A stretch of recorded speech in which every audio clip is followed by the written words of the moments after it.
আজকে আপনাদের কটা চেতনার গল্প শোনাবো। সেটা হইতেছে বিপ্লবের গল্প, বুঝছেন? তো আমরা ফরাসি বিপ্লব থেকে কিন্তু আমরা শিখি, হ্যাঁ, সেটা হইতেছে আমাদের চেতনার গল্প, চেতনার বিপ্লব। কিন্তু আমরা মক্কা বিজয়কে কিন্তু বিপ্লব হিসেবে দেখতে চাই না। সালাউদ্দিনের নেতৃত্বে জেরুজালেমের বিপ্লব কিন্তু আমরা বিপ্লব হিসেবে দেখতে চাই না। তো মুসলমানদের অসাধারণ বুদ্ধিমত্তা আর বিনা বাধায় বিনা যুদ্ধে যে জেরুজালেম বিজয় হলো, সেইটাকে আমরা বিপ্লব হিসেবে মানতে চাই না। আমরা ইংল্যান্ডের 1688 সালের গ্লোরিয়াস রেভলিউশন সম্পর্কে আমরা জানি, সেখান থেকে আমরা শিক্ষা নিই। কিন্তু আমরা ইউসুফ আলাইহিস সালামের মিশর বিজয়কে কিন্তু আমরা বিপ্লব হিসেবে মানতে চাই না, এখান থেকে আমরা শিক্ষাও নিতে চাই না। অথচ আমরা তার সম্পর্কে মিথ্যা মিথ বানাইয়া, গল্প বানাইয়া, সেটা আমরা সবাই জানি, উদ্ধৃতি দিয়ে বলি। ইউসুফ আলাইহিস সালাম প্রেম করেছিল, আমরা প্রেমের গল্প থেকে শিক্ষা নিই। তারা করতে পারলে আমরা করতে পারবো না কেন? আমরা করলে অসুবিধা কোথায়? আবার আমরা গানও শুনি, ওরে প্রেম করেছিল ইউসুফ নবী, তার প্রেমে জুলেখা বিবি গো। কি সুন্দর গান, তাই না? অথচ 1917 সালের রুশ বিপ্লব থেকে আমরা শিখি, তাদের আদলে আমরা নিজেদের চেতনার বিপ্লবের চেতনা দেখি। কিন্তু আমরা 1453 সালের কনস্টান্টিনোপলের বিজয়ের বিপ্লবের কথা আমরা জানি না। 330 খ্রিস্টাব্দ থেকে শুরু হওয়া 1200 বছরেরও বেশি প্রাচীন বাইজেন্টাইন সাম্রাজ্যের পতন ঘটে। এই বাইজেন্টাইন সাম্রাজ্য ছিল কিন্তু তৎকালীন সময়ের সবচেয়ে শক্তিশালী সাম্রাজ্য। যদিও 1453 সালে বাইজেন্টাইন সাম্রাজ্য শুধু কনস্টান্টিনোপলে সীমিত ছিল, কিন্তু এটা হওয়ার পিছনে কারা দায়ী ছিল? এই মেহমদ রাই তো এদের পিছনে ছিল। কিন্তু আমরা হাঙ্গেরির বিপ্লব সম্পর্কে আমরা খুঁটিনাটি সবই জানি, ওতপ্রোতভাবে সব কিছুই জানি। কিন্তু আমরা তারেক ইবনে জিয়াদের স্পেন বিপ্লবের কথা কিন্তু আমরা জানি না। কিন্তু আমরা এপ্রিল ফুল নিয়ে ঠিকই জানি। এপ্রিল মাস আসলেই, 1 তারিখ আসলেই আমরা ফুল নিয়ে রেডি হই, প্রেমিকাকে গিফট দিব, ভালোবাসা গিফট দিব, সবাইকে গিফট দিব, ফুল আর ফুল। অথচ এই এপ্রিল ফুল ছিল মুসলমানদের জন্য একটা কারবালা। সেদিন আমরা ফুল নিয়ে আনন্দ করি, কিন্তু আমরা 19 জুলাই 711 খ্রিস্টাব্দের স্পেন বিজয়ের গল্প আমরা জানি না। আমরা পর্তুগালের কানেসের বিপ্লবের কথা আমরা জানি, আমরা শিখি। আমরা পারস্যের সাম্রাজ্যের গল্প জানি, কিন্তু ফাতে পারস্যের বিপ্লবের বিজয়ের গল্প আমরা জানি না। আমরা শাম বা সিরিয়া বিজয়ের গল্প আমরা জানি না। আমরা আলেকজান্ডার দ্য গ্রেট নিয়ে পড়াশোনা করি, ঘরের দেয়ালে দেয়ালে পোস্টার লাগাই, বালিশের মধ্যে প্রয়োজনে প্রিন্ট করে তারপরে কাপড়ের মধ্যে আমরা সেগুলো লাগাই। মোবাইলের ওয়ালপেপার আমরা তার ছবি লাগাই। কিন্তু খালিদ বিন ওয়ালিদ সম্পর্কে আমি জানি না। অথচ তিনি ছিলেন ইতিহাসের সর্বশ্রেষ্ঠ সামরিক টেকটিশিয়ান। আলেকজান্ডার তার জীবনে মাত্র 20টা যুদ্ধ করেছেন, একটা তো হারেননি, ঠিক আছে, এই জন্য তাকে ভাবা হয় অজেয়, সেরা সামরিক বীর হিসেবে ভাবা হয়। কিন্তু খালিদ বিন ওয়ালিদ যুদ্ধ করেছেন 100টারও বেশি, কিন্তু একটা তো হারেননি। আলেকজান্ডারের সামরিক জীবন ছিল মাত্র 13 বছর, অন্যদিকে খালিদ বিন ওয়ালিদের সামরিক জীবন ছিল 15 বছর। যদিও 15 বছর দেখতে বেশি হয়, কিন্তু অনুপাতিক হার দিয়ে আপনি দেখেন 100টা আর কোথায় 20টা। অনুপাতিক হার দিয়ে থাকলে আপনার খালিদ বিন ওয়ালিদ হাজার হাজার গুণে গিয়ে থাকবে। আলেকজান্ডারের সাম্রাজ্য ছিল মাত্র 10 বছরে, কিন্তু তার সাম্রাজ্য ভেঙে যায়। কিন্তু খালিদ বিন ওয়ালিদের সাম্রাজ্য শত শত বছর ধরে টিকে থাকে। এর কারণ হলো ন্যায়পরায়ণতা, ভালো শাসন, অধিকার নিশ্চিত করা, অনেক গুরুত্বপূর্ণ এরকম পদক্ষেপের কারণে। কিন্তু সেই হিসেবে আলেকজান্ডার খালিদ বিন ওয়ালিদ কিন্তু ধারের কাছেও নেই।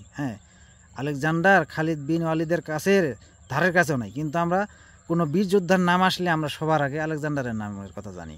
আমরা খালিদ বিন ওয়ালিদের নামটা পর্যন্ত অনেকেই জানি না। ফরাসি সাম্রাজ্যের নেপোলিয়ান, বোনাপার্টকেও কিন্তু আমরা চিনি, আমরা তাকে বিপ্লবের আইডল হিসেবেই মেনে নিই অনেকেই, তাই না? কিন্তু আর্তুগরুল গাজী সম্পর্কে আমরা জানি, কয়জনে জানি? আর্তুগরুল সিরিয়ালটা যদি আমরা না দেখতাম, তাহলে হয়তো আর্তুগরুল সম্পর্কে আজ পর্যন্ত কেউই জানতো না বাংলাদেশের। তো তারপরে চার্লম্যানকে আমরা চিনি না, যাকে ইউরোপের পিতা ভাবা হয়। তারপর জর্জ ওয়াশিংটনকেও তো আমরা চিনি, আমেরিকার জনক। তাকে চিনেন না এমন কাউকে খুঁজে পাওয়া যাবে বাংলাদেশে? এই যে চেতনাধারী যারা আছে, কাউকে খুঁজে পাওয়া যাবে না। কারণ ভুলে গেলে তো চলবে না, একটা ভিসা তো আমাদেরকে পাইতে হবে। কিন্তু আমরা মোহাম্মদ বিন কাসিম সম্পর্কে আমরা জানি না, তাকে চিনাও যাবে না। কারণ তার গল্প পড়লে, তার গল্প যদি আপনি পড়েন এবং কাউকে জানান, তাহলে আপনার চেতনার সমস্যা হয়ে যাবে, বুঝছেন? আব্রাহাম লিঙ্কনকে আমরা চিনি না, জানি না, যাকে মুক্তির প্রতীক হিসেবে দেখা হয়। দাসপ্রথা, আমেরিকার যে দাসপ্রথা, এটা আপনারা জানেন। রেড ইন্ডিয়ানদেরকে কীভাবে সেখানে কী করা হয়েছিল সেটা আপনারা সবাই জানেন, সেগুলো ইতিহাস আমি নাই বললাম। দাসপ্রথা নাকি বিলুপ্ত তিনি করেছিলেন সেই যুক্তরাষ্ট্রে, গৃহযুদ্ধ থেকে তিনি রক্ষা করেছেন। ইতিহাসে এই জন্য তিনি স্মরণীয় হয়ে থাকেন, মানবতার দূত হিসেবে স্মরণীয় হয়ে থাকেন। কিন্তু আমরা উমর ইবনে আব্দুল আজিজকে আমরা কেউ জানি না, এর নামটাও পর্যন্ত আমরা অনেকেই জানি না। তিনি হইতেছেন খলিফা হওয়ার আগে রাজপ্রাসাদেই কিন্তু থাকতেন। চাইলে কিন্তু রাজকীয় জীবন, পোশাক আশাকে অনেক কিছুই করতে পারতেন। হ্যাঁ, লাক্সারিয়াস লাইফ লিড করতে পারতেন। কিন্তু খলিফা হওয়ার পর তিনি কি করছিলেন জানেন? নিজের প্রাসাদটা পর্যন্ত বিক্রি করে জনগণের কাছে বিলিয়ে দিয়েছেন। স্ত্রীর যে এই যে গহনা স্বর্ণের যে একটা ধনভাণ্ডার ছিল সেটাও কিন্তু রাষ্ট্রভাণ্ডারে ফিরিয়ে দেন।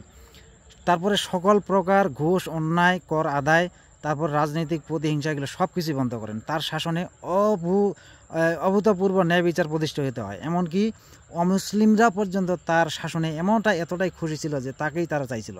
তারপরে বর্ণবাদ, জাত প্রথাকে দূর করেন।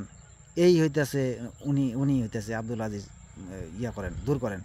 ওই যে মাওয়ালিদেরকে আপনি মাওয়ালিদের নাম শুনছেন? মাওয়ালি ছিল তৎকালীন সময় যাদেরকে নিচু শ্রেণীতে পরিণত করা হয়েছিল।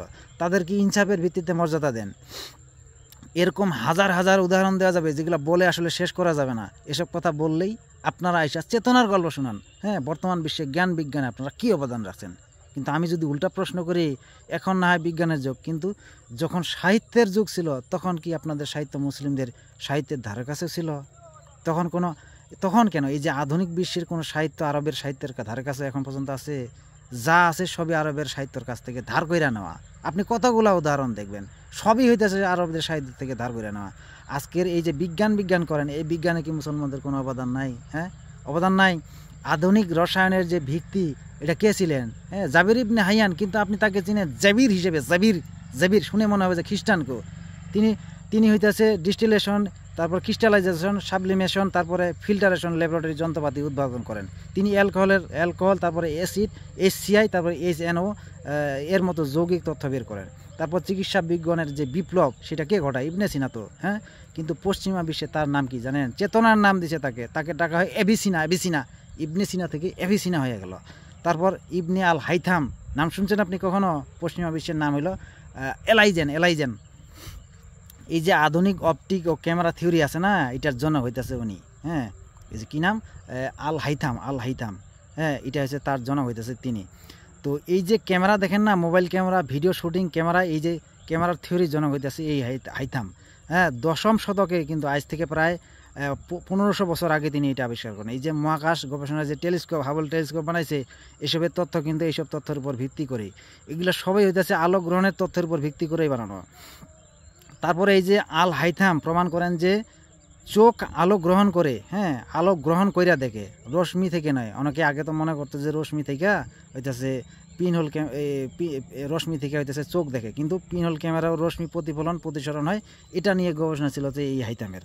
কিন্তু আধুনিক পদার্থবিদ্যার এই যে ভিত্তি গড়ে তোলেন এই ইবনে আল হাইথাম। হ্যাঁ, আধুনিক যে পদার্থবিজ্ঞান আছে, এই আল হাইথামই এটার হইতেছে ভিত্তি করে তোলেন। কিন্তু আপনারা অ্যালবার্ট আইনস্টাইনের নাম শুনে কিন্তু চেতনার গড়াগড়ি দিয়া হইত্যা পড়েন একবারে। হ্যাঁ, আইনস্টাইনের মতো কোনো বিজ্ঞানী পৃথিবীতে নাই, অথচ এই যে পদার্থবিজ্ঞানের ভিত্তি করে দেন কে? হাইথামই তো, নাকি? তারপরে আল খাওয়ারিজমের নাম শুনছেন কখনো? 9ম শতকের প্রথম আবিষ্কার ছিল অ্যালজেব্রার নাম শুনছেন? হ্যাঁ, শুনেন নাই তো? এই অ্যালজেব্রা শব্দটা আসে আল জাবর থেকে। আরবিক সংখ্যা যে পদ্ধতি আছে, হ্যাঁ, 0 থেকে 9 জনপ্রিয় করেন এই হচ্ছে এই খাওয়ারিজম। হ্যাঁ, এই যে অ্যালগোরিদম, এই অ্যালগোরিদমটা হয়েছে তার নাম থেকেই। তো বর্তমানে আজকের দিনে যে কম্পিউটার সায়েন্স এবং সার্চ অ্যালগোরিদম, যেমন গুগল সার্চিং, ফিল্টারিং, ক্রিপ্টোগ্রাফি এবং মেশিন লার্নিং, ইমেজ প্রসেসিং, এইসব আধুনিক যে অ্যালগোরিদম আছে, যেটা ছাড়া আধুনিক টেকনোলজি কল্পনা করা যায় না, আধুনিক সায়েন্স কল্পনা করা যায় না। অ্যালগোরিদমের হিসেব নিকেশ যে স্টেপ বাই স্টেপ যুক্তিসঙ্গত সমস্যার সমাধান পদ্ধতি, যেটা শিকড় কিন্তু এই যে আল খাওয়ারিজম আর আল জাজারির মতো বিজ্ঞানীরাই। হ্যাঁ, তো আধুনিক যুগের এই যে রোবট দেখেন, হ্যাঁ, রোবট দেখছেন না? যান্ত্রিক কৌশল ও রোবোটিক্সের যে প্রাথমিক রূপ, এটা কে দেন? হ্যাঁ, বিজ্ঞানী আল জাজারি। পশ্চিমা বিশ্বে তাকে জেজারি নামে ডাকে। 1200 শতকে ঘড়ি, অটোমেটিক মেশিন, তারপরে রোবট জাতীয় যন্ত্র কিন্তু তিনি তৈরি করেন। হ্যাঁ, তো তারপরে এই জল তোলার চাকা, গিয়ার সিস্টেম, তারপরে টাইম কন্ট্রোলের যন্ত্র কিন্তু তিনি আবিষ্কার করেন। তারপরে মানচিত্রবিদ্যা, জ্যোতির্বিদ্যা, এগুলা কে করেন? এই বিজ্ঞানী আল বাতানি, আল ফারগানি, এই যে এদের নাম শুনছেন আপনি কখনো? উলুক বেগ, তাছাড়া সূর্য চন্দ্রের গতি, চন্দ্রগ্রহণ, কক্ষপথের হিসাব, এগুলা তৎকালীন সময়ে কিন্তু গ্রিকরাই সবচাইতে জ্যোতির্বিদ্যায় গিয়েছিল।